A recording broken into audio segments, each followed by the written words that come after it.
Just to clarify, right? Because I want my people to understand this, right? You're telling me that right now there's somebody watching who might work a 9 to 5, who might be an entrepreneur, and they have this idea in their head that they want to create an app for. I remember the last time I was scouting app developers, they were charging me between $30,000 to $60,000 to develop this app, which I won't say what it is since you're telling me I could do it myself. So I'm actually gonna go to work and do it. But you're saying that so instead of paying that $30,000 to $60,000, there's somebody right now who has an idea that they can go to an AI app, or they go to this tool, work.com. And they're able to create they take their idea, put it in this system. It creates an app that they could upload to Google Play, Apple, and charge and start making money off of it. Well, how can anybody basically take an idea, turn it into a web app or a mobile app, right?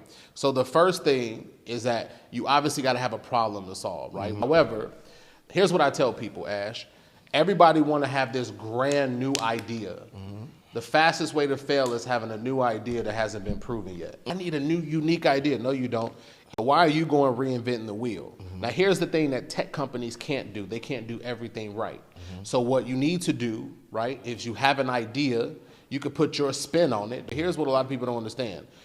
There's people in the marketplace. You can literally go into, number one, like have an idea, something out there, and you go to Product Hunt. It's producthunt.com. Producthunt.com lists all of the apps that are making money, okay?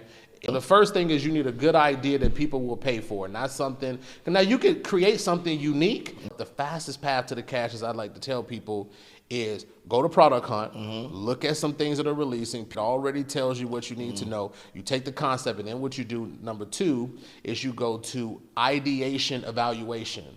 Number two, you go to ideation evaluation. So ideation evaluation is, okay, let me look at this. Go and you say, what are they charging too much? You want to look at the reviews. So go right to the reviews. What they like about the app and what they don't like about the app. Wish it had this. So the first thing you want to do is say, most of the time, either the pricing is bad, number one. Number two, usually this is 90% of the cases of apps that I build, the UX is horrible, meaning the design. The user experience is absolutely horrific. You can win just from having that. Right. If you just have the user experience in mind, you can win with that, right? And then the other one is features. Most like technology companies can't do all three of those things right? What features are missing? Then you can literally go and you create what we call a product spec sheet.